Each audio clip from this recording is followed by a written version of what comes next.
What's up guys, Tevy here, back again with another episode of Let's Play Crash Bandicoot 2, and we're going to go ahead and move on to, I believe, we're on the 4th area of the game now? Yeah, this game doesn't last very long, it's very short, there's only 25 levels, but here are the 5 we can do in this area, so let's go ahead and start with hanging out. We're going to go ahead and switch back to Coco, and thankfully this is a level that she can do, and it's not one of the Crash specific levels.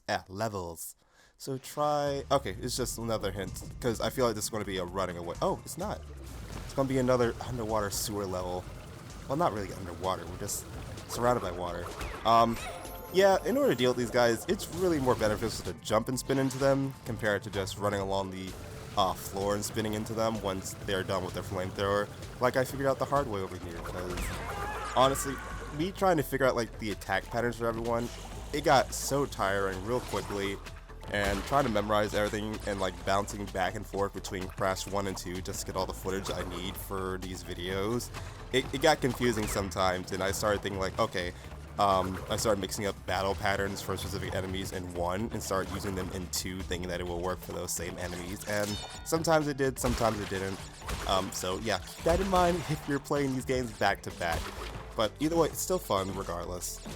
So, as always, please let me know how your day is going down in the comments below. I have not talked about that recently for myself, and I apologize. I've just been really busy trying to get everything set up, but I'm all ready now, everything's almost done, and there's only a few more videos left for this one, and honestly, I was a little surprised that it's going to take the same amount of videos to finish just as 1 was, but these games, they're not too long, but they do make up for it in quality over quantity, so it might be a short one, but it's a fun one regardless. So thankfully I was able to get these ones fully done recorded, and I just was so reckless in that jump. But anyway, as I was saying, everything's almost done. Still need to go ahead and get the 100% ending done for this game as well, and then that should be enough to last for a good while I'm gone at basics. So hopefully you guys are going to be enjoying the games I've had coming out since then, since I think these ones I have scheduled to go out in April. Yeah, it's around April when these... Actually no, April should be when Crash Bandicoot 1 was aired. I think these ones might come out like the next month following, so like in May. Either way, anyway, I hope you guys are enjoying it, because I did enjoy doing these games a lot. I definitely have a lot of fond memories, like, recording these games and whatnot, and getting everything done for you guys, so they're going to keep me going while I'm going to be inactive from the channel for a little while. And hopefully by the time I am done and I do, like, come back to actually do this and pick this stuff up again, I will try to keep it as consistent as I would like to, as long as time allows it. If there are certain things I have to do beforehand, I'll try to like record a whole game at one time and then just release it on a set schedule like I normally do, just so you guys have something to do, just so you guys have something to watch, so I can keep the channel still alive and still, like, you know, get all my prioritized stuff going, so you guys have things to see. But anyway, thank you for hearing me ramble for a little bit. Now, back to the game, even though we're not really doing a whole lot. It's just going through point A to point B, collecting the crystal, and if you come back over towards this way, that's where another bit of crates are for this level to 100% them. And during my first one through here, I was so absorbed with trying to like clear the level like as quickly as I can without dying, that I completely neglected to pick up the crystal. So I was glad I died here, because upon, like, when I respawned, like, wait a minute, I didn't grab this, so let me go ahead and pick this up so I have it and I can actually finish this level properly, so I don't have to do it again. So I am glad that I was able to die and pick up that crystal again, otherwise I'd have to backtrack, but I probably wouldn't have realized it until after the end of the level when I didn't get anything popping out of Crash or Coco. So yeah, oh my god, I really don't like the eel in the water bit here, even though like it's really cool in a like danger aesthetic to like make you be on your toes. It's just playing through wise, it's nerve-wracking, and you know what I mean when you go through it and like you're trying to avoid stepping in the water like at all, because you know as soon as you do, you don't know when the eel is just going to be a dick and just electrify everything, and it's shocking. It's very shocking to say the least. But thankfully, as long as I can just time it right, it'll be fine. And also utilize your sliding jump, but don't mess up because otherwise you're going to get stuck in that water. So we didn't get the whole 93 crates required, but it's fine. As long as we got our crystal, that's the main thing that counts. It's what keeps us going. Oh gosh, I'm getting like doing these like voiceovers. At first, it was daunting because it was hard to like have myself keep constantly talking for a long period of time while staying relevant to the game and keeping, consistent commentary going for you guys, so it's not just straight up silence. But after a while, you start getting used to talking to yourself, and I don't know if that's a good thing or a bad thing. I know for these videos it's a good thing. That wasn't bad. That wasn't good though. I died. That was annoying. But this level, digging it out, I'm sorry, I just keep bouncing between topic to topic just because it's the first thing that comes to my mind. These enemies are annoying, so you cannot kill them at all, as in no spinning into them and no jumping on them, and they're very much piranha plant like looking enemies. And there's going to be another one that resembles it too, like later on, not piranha plants, but someone else from the Mario series. But yeah, you can't kill those enemies at all, so the best thing you can do is just avoid wherever they shoot their acid at you, because that will explode. It's like a little bomb, so you can't touch it, and over time it will explode. So you want to keep that in mind too when you're platforming. Also, something else to keep in mind for this level too, there are going to be certain sections in this level where the ground is going to be darker than it normally is, and if you go and spin on these specific areas, you will actually dig into the ground, and that is going to be useful for when we're trying to avoid another hazard for this level, which are going to be in the form of bees, because bees are tiny assholes which try to sting you, and one hit and you're going to blow up like a balloon. Buff up like a balloon. At least if you're Crash. If you're Coco, you just instantly die. Not that Crash wouldn't instantly die too, but he has a whole bunch of various death animations that Coco does not. And of course, this one has a death run too, and this is the level I had to play 2 times because I was just so, let me go ahead and clear this death route and get that gem, because, I know how to do it. I'm going to flex a little bit, show you guys how good I am at this game, slightly. And I completely forgot that the crystal that I actually need to complete this game is on the right-hand path. So yeah, that was a no-go for me, but since I died over by the death route, it is still unlocked for me, so I can still keep on attempting it as long as I have lives to spare. Otherwise, this one is one of the more annoying levels in order to 100% with all the crates, because you would have to do the death route first, and then once you reach the end when the 2 paths come back into one, you have to go along the right hand side and go backwards through that while hitting all those boxes. And which is annoying about that part is, here goes the bees that I mentioned earlier. You have a bunch of those showing up too, and you have to keep in mind, like, when those bees are coming, by hearing the little buzzing sound you can hear in the background for the game audio, and just remember to spin as they're getting near you, so you can actually like get rid of them. Thankfully, they only appear in only groups of 1, at least in this one. Sometimes they'll appear in groups of like 4 or more in other areas where you're able to encounter the bees, but in this one it's just 1, so that's thankfully good enough, because if you try to spin a whole group of them, you'll probably get 1 or 2 at most, but you won't get all of them, so you'll end up dying either way, so it's always just 1. Also, over here, that's going to be the only plant-like enemy that you are able to kill, because once you destroy that one, that will lead you into a secret warp area for another level, so you can 100% that one. So that's where another one of the secret pathways is. You just jump over to where that lone plant is, destroy it, and then just land on the platform. So yeah, there goes one of the assistants dressed up as Mario attacking you with a mallet, and that enemy, just slide or spin into him. If you encounter that enemy while you're on a dark ground area where you can actually dig into the soil, he will kill you even if you are underground. That will not save you from mallet enemies. They will still kill you. Spinning underground will only protect you from avoiding contact for the bees. So keep that in mind. If you see the 2 coming at you on both sides, your best bet is to just spin into both of them, and then Well, actually, yeah, spin into both of them. Hopefully you are close enough to hit him and it doesn't activate you going underground. Or another thing you can try to do is do a slide and then quickly go into a spin otherwise. So yeah, since I didn't get the crystal, I have to go back in here, but I won't show you guys the whole level again. I'll just cut to about the midway point to where it is and just go along the right hand side, like how we're doing right now, just so we can go ahead and encounter, you know, the other area we didn't take, the other pathway.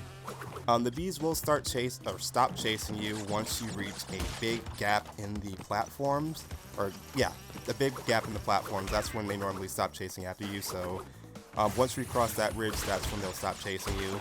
They will cross smaller gaps, but like I've noticed the real big ones, they'll stop.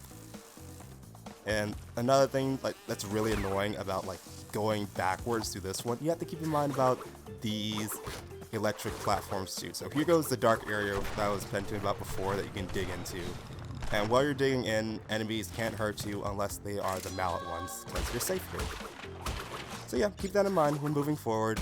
Honestly, like, it's really good to just traverse through underground, because you'll be protected, because no one can really hurt you minus like those guys, and they're not that dickish with the enemy placement that they'll actually put the mallet guys underneath here for you guys. So I would slowly traverse through here and then just stop every now and again once you hear the bees buzzing and just quickly spin that one away. And then you can move on about the levels. So that's that. Oh, that's the rest of, I think this one is called Digging It. I literally just saw it. Yeah, it is called Digging It. I remember now. So that's mostly how you want to go ahead and tackle this level. So now that we're doing that, we're just going to go ahead and finish the level like how we did the first time. Go away, Mario. Discount Mario.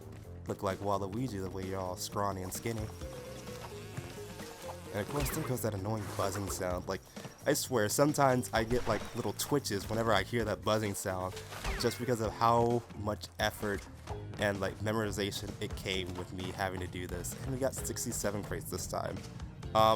When it comes to stat tracking for this one for me, when I was tracking like how many crates I missed and whatnot, since I did this level twice, I took the second crate total that I did, which was 67, which is better than the other one I did before. So when it came to tracking how many crates I missed, I just kept that one and get around the ladder. Crash, I haven't got much time. Cortex has almost completed the new space station. Something's not right with his statements. Beware the tricks he's Alright, so Coco is still, you know, telling us like to be wary of Cortex, which, you know, she has a point. I don't know why Crash is so gullible like he is, but that's one of his charms, his appeal. But Coco knows better. She's out to look out for her brother, which I can appreciate. So let's go ahead and use Coco again as we traverse through here, and we'll let Crash take over in a little while. I feel like most of these videos tend to be more based towards Crash anyway, and, you know, the whole series is called Crash Bandicoot, but I would like for her to have some action in it as well. And I don't know why I spent my time like getting rid of all these crates, even though I'm not trying to get all of them. This one, I believe, to get all these crates, do you have to come in from a secret entrance for this? No, wait, is this the Death Route one? I think this is the Death Route one. Oh no. Oh, it is, isn't it? I have a feeling it is. That's irritating. Okay, so yeah. I'm sorry, I'm getting into it now too, because I'm starting to remember. Because I believe this is the level where, in order to get like all the crates for this one, not only do you need to reach, you know, the death route for this particular level without dying, once you get to that route, you have to go all the way, you know, traverse through the route and get to the end of it. But don't go all the way to the end. You want to hit a switch to activate crates to appear for the very beginning of the route. So you have to like really backtrack through all of that. And it's like a whole bunch of nitro crates, ice floors, icicles, and crushing, you know, gates. I guess we'll call them gates. And icicles as you're trying to get back over there after you just got through it. And that's so frustrating because just a single hit and you know you're done for unless you have a mask. And at some point it's like I feel like I'm only able to actually do it is if I do have that mask as a fallback, so I can actually use it to, you know, destroy all the nitro crates during that last section before I like slide off the edge and like just slide all the way back over to the end before it wears off, so I have like an easier time getting through the level. Because that's honestly, I feel like that's the best route in order to do it. And then of course once you get to the very end, you have to go back onto a death route, beginning a little switch, so it takes you back to the previous area so you can continue through that area like normal and get the crates over in that section. And while I'm explaining all this, I know it's long, it's winded, and I don't even fully know for sure if it is. Yep, it definitely is. It is sure as hell this level. So yeah, forget that. I'm not doing that here. But anyway, pretty much once you do all that, you would have to go ahead and through all these sections again too. You would have to do like this section too, so you don't miss all these crates and have to do the level again. Because I did that the first time I was going through here, because I was like, alright, I did all the crates over in this world, but I went to the end of the stage because I fell off the edge, and it was like, alright, how am I still missing all these crates? And it's like, there's still another bit of the level that I never did, so do I have to go back and get those? And I was so frustrated when I found out I had to, because like, looking up guides for this one is like, you know, it's natural, but sometimes you like to try to figure it out on your own, and when you do figure that out, it's like too late, and like, oh, I should just watch the guide all the way through instead of like halfway, thinking I knew everything. So sad face there, but anyway, oh my god, these are so annoying. I believe I mentioned the penguin penta at least, but I never brought up how the porcupines operate. So as soon as they spot you, they'll go into like attack mode, and their quills will be all pointed out at you. And at that point, you can attack them, and you will only be able to attack them once they, you know, ease up a bit and like go back to their neutral state. And that tends to be after they after they turn 3 times, as in like they run one direction, turn once, turn twice, turn a 3rd time. After that 3rd time, then they go back to normal, and then you can attack them either by jumping on them or by sliding into them. So thankfully, we're almost done with this stage. It didn't take that much longer just because I didn't have to do the whole death run part. However, I did almost, you know, jinx myself again by going for this crate over here because it's an extra life. And I really wanted that extra life, but it could have killed me either way, so it's not worth the risk over the reward. If anything, you would just break even, if anything. But thankfully, we got through most of the parts, and I just love once I get to that section, you can just literally just slide all the way through it and just coast through.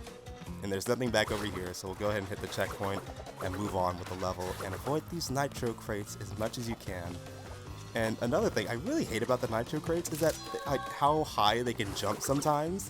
Because since they're so unstable, you know, they hop up every now and again, like a little inch or 2 off the ground, nothing too minor, and then like every now and again you'll get that one super nitro crate that's just so unstable, it pops a whole foot in the air while you're jumping, and then you die because it's just randomly hopping up that high. Like, what the hell? That's unfair.